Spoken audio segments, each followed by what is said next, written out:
اس ICC champions trophy کا format ایسا ہے کہ اگر پاکستانی ٹیم اب بھارت سے نہیں جیتتی تو سمجھ لیجیے کہ یہ ٹورنامنٹ سے باہر ہو گئی. اب تک تو باہر جا کے باہر ہوتے تھے, اب پاکستان کو یہ ملا ہوا ہے موقع اور ہوم کا یہ ایڈوانٹیج ہے, تو اس میں بھی لگتا ہے کہ پاکستان کی ٹیم ICC چیمپئنز ٹرافی 2025 سے باہر ہو جائے گی.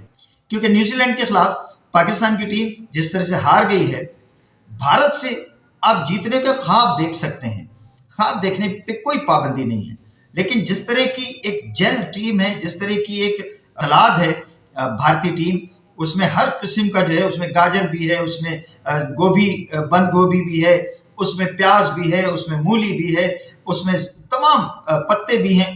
وہ ایسا ایک زبردست قسم کا سیلڈ ہے کہ جو آپ کی طبیعت صاف کر دے گا, آپ کے معدے کو دھو کے رکھ دے گا. بہت ہی شاندار قسم کی ٹیم ہے اس وقت بھارت, اور بھارت سے جیتنے کا جیسے میں نے پہلے کہا کہ آپ سوچ سکتے ہیں, خواب دیکھ سکتے ہیں, خواب دیکھنے پہ کوئی پابندی نہیں ہے, لیکن بھارت سے جیتنا جوئے شیر لانے کے مترادف ہے.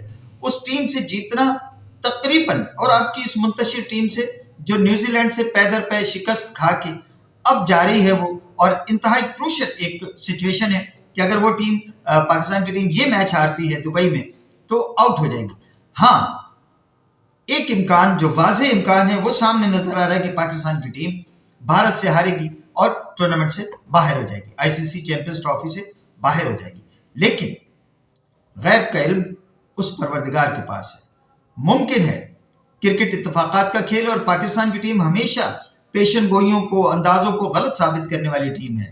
جن لوگوں کے ذہنوں میں یہ ہے کہ انڈیا کی ٹیم پاکستان کو ہرا دے گی آرام سے, اور اس ICC چیمپئنز ٹرافی کے سیمی فائنل میں بھارت اور نیوزی لینڈ کی ٹیمیں آمنے سامنے ہوں گی, تو یہ ایسا ہو بھی سکتا ہے اور ایسا مشکل بھی ہو سکتا ہے. پاکستان کی ٹیم بھارت کے دانت کھٹے بھی کر سکتی ہے.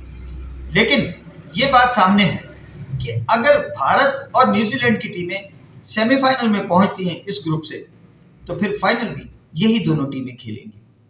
اب مجھے پاکستان کی ٹیم پر تھوڑی سی بات کرنی ہے. کون ہے, مجھے یہ کچھ کیوں ہے میرے ذہن میں, مجھے ان کا جواب چاہیے. کیوں پاکستان کی ٹیم نے ٹاس جیت کر بیٹنگ نیوزی لینڈ کو دی, جبکہ کراچی میں کھیلتے رہے ہیں لوگ, اور معلوم ہے کراچی میں جو سمندری ہوائیں ہیں ان کا ایک اثر ہوتا ہے, اور شب میں وہاں بیٹنگ کرنا خاصا دشوار ہوتا ہے. کیوں نیوزی لینڈ کو پہلے بیٹنگ کرنے کے لیے کہا گیا اور اپنے لیے یہ راستہ چنا. نمبر 2, فخر زمان انجرڈ ہو گئے, وہ اوپننگ کرنے نہیں آئے. سعود شکیل کو ان کی جگہ بیٹنگ پہ بھیجا. کیوں بھیجا؟ رضوان کا تجربہ ہے, اس سے پہلے PSL میں کہیں اوپننگ کرتا ہے. کوئٹہ کی طرف سے لاسٹ ایئر سعود شکیل نے اوپننگ کی تھی اور اچھی کی تھی, لیکن اس کا مطلب یہ تو نہیں ہے کہ اس بیچارے کو آپ اٹھا کے جو ہے وہ اوپنر بھیج دیں. آپ نے جس طرح سے بابر اعظم کے ساتھ دشمنی کی ہے, اسی طرح سے سعود شکیل کے ساتھ بھی اسے اوپنر بھیج کے آپ نے دشمنی کی. کیوں کی؟ پھر جس طرح کی سچویشن تھی, آپ نے فخر زمان کو اس جگہ پہ کیوں بیٹنگ کے لیے بھیجا جب وہ انجرڈ تھا؟ اس جگہ پہ آپ کیوں جو آج لوگ بابر اعظم کو ہدف تنقید بنائے ہوئے ہیں, جو اس کے اوپر تنقید کے نشتر چلا رہے ہیں, وہ مجھے بتائیں کہ بابر اعظم نے جب اس کے ساتھ فخر زمان بیٹنگ کر رہا تھا کتنے کرارے شاٹ مارے جس پہ وہ 3 رن 2 رن 3 رن 2 رن بھی لے سکتا تھا. کئی تو سنگلز اس نے چھوڑے, جو آپ ڈاٹ بال دکھا کے اس کو شرمندہ کرنے کے لیے, اور اس کے یعنی, اور دیکھیے میں جن دنوں میں کراچی دھوم ٹی وی کے لیے رپورٹنگ کیا کرتا تھا, تو جب میں پبلک اوپینین کے لیے نکلتا تھا, لوگ جب میرے سوال کا جواب دیتے تھے اور وہ بقرات بنتے تھے اور ارسطو بنتے تھے, تو میں انہیں روک دیتا تھا. میں انہیں کہتا تھا بھائی مجھے یحییٰ حسینی نہیں سننا, مجھے آپ سے نسیم راجپوت نہیں لینا, مجھے آپ سے مرزا اقبال بیگ نہیں چاہیے, مجھے آپ سے عبد الماجد بھٹی نہیں چاہیے, مجھ سے آپ سے کوئی دوسرا تیسرا نہیں چاہیے. مجھے آپ سے آپ اپنی زبان میں, اپنے ذہن سے, اپنے خیالات مجھے بتائیے بھائی. تو لوگ میڈیا سے متاثر ہوتے ہیں, جب ٹی وی پہ دیکھ رہے ہوتے ہیں کہ جناب وہ بیگ صاحب نے یہ کہا, بھٹی نے یہ کہا, یحییٰ نے یہ کہا, فیضان یہ کہہ رہا ہے, فلانا یہ کہہ رہا ہے, تو لوگ وہی بات دہرا رہے ہوتے ہیں. تو یہ جو میڈیا پہ لوگ میرے بھائی آ گیا کہہ رہے ہیں نا کہ جی لوگوں نے یہ کہا, لوگوں نے یہ کہا, یہ ٹرینڈ چل رہا تھا, آپ جو ٹرینڈ چلا دیں وہ چل جاتا ہے بھائی. آپ کے منہ, آپ کے لفظ لوگوں کی زبان پہ ہوتے ہیں، آپ لوگوں کے ذہن منتشر کرتے ہیں، آپ لوگوں کو اپنے الفاظ دیتے ہیں بولنے کے لیے. تو میں اس طرح کی باتوں پہ نہیں جاتا. مجھے معلوم ہے کہ بابر اعظم نے کل ایک بہت ہی ریڑھ کی ہڈی کا رول ادا کیا، اور جب ایک وقت آیا کہ اسے اس وقت، شاید میں تو کہتا ہوں اس وقت بھی اسے ہٹ نہیں کرنی چاہیے تھی، اسے ان بیٹسمینوں کے ساتھ تھوڑا اور کیری کرنا چاہیے تھا. 40 اوورز کے بعد جا کے پھر اسے چارج کرنا چاہیے تھا. لیکن چلیں، اس نے یہ مناسب سمجھا اور ایک کھچی ہوئی بال کو اس نے جو ہے وہ مارنے کی، سویپ پل مارنے کی کوشش کی، اور ہاف سویپ ہاف پل، اور اس میں وہ بال تارا بن گیا. بابر اعظم ہی نہیں ہے، سلیکٹرز بھی ذمہ دار ہیں، کپتان بھی ذمہ دار ہے، پوری ٹیم. مجھے تو جواب چاہیے میرے کیوں کے، کہ کیوں فخر کو وہاں بھیجا گیا بیٹنگ کے لیے. فخر انجرڈ تھا، نہیں بیٹنگ کر سکتا تھا، اسے پھر جہاں آپ خوش دل کو لائے وہاں اس کو لاتے، جہاں آپ فخر زمان کو بھیجا وہاں خوش دل کو بھیج دیتے.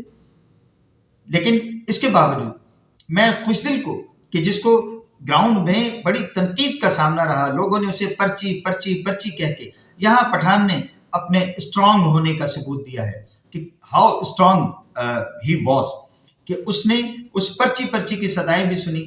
لیکن جب موقع ملا، اور میں یہاں کہنے سے آر نہیں محسوس کرتا کہ کل کی اننگز بابر اعظم کی اننگز سے کہیں بڑی اننگز خوش دل شاہ نے کھیلی. پاکستان کی ٹیم کے امکانات اپنی جگہ، مگر سلیکشن کمیٹی اور پاکستان میں پھر ایک بار کہوں گا کہ پاکستان کی کرکٹ کو اگر امپروو کرنا ہے، پاکستان کے کھلاڑیوں کو اگر آپ نے ان کو اعتماد دینا ہے، تو آپ کو اجیت اگرکار جیسا ایک سلیکٹر لانا ہوگا. ایک لائیے، بڑی فوج نہیں چاہیے، 6-7 لوگ نہیں چاہیے، ایک اجیت اگرکار لے آئیے. آپ کو ایک پاکستان کے ٹیلنٹ کا پوری دنیا معترف ہے، ایک اچھی ٹیم آپ کو اجیت اگرکار ہی لے لیجیے. کوچنگ میں ہم باہر سے لوگ لاتے ہیں، کیسی دشمنی؟ ہم نے اپنی ٹیم کو، اگر افغانستان جا کے آپ کے کھلاڑی، آپ کے ایکس کرکٹرز جا کے ان کی کوچنگ کر سکتے ہیں، تو کیوں نہیں بھارت کا کوئی کوچ آ کے ہمارے پاس، ہماری ایک سلیکٹر آ کے ہماری ٹیم سلیکٹ کر کے ہمیں دے. ہمارے پاس 1 سال کا کانٹریکٹ کر لیں، 1 سال میں انشاءاللہ تعالیٰ آپ کو بہترین ٹیم سلیکٹ کر کے دیں گے. بی پی جی، بالم بولے گا، کوئی بولے نہ بولے، بالم بولے گا. اجازت دیجیے، اللہ حافظ. پاکستان زندہ باد.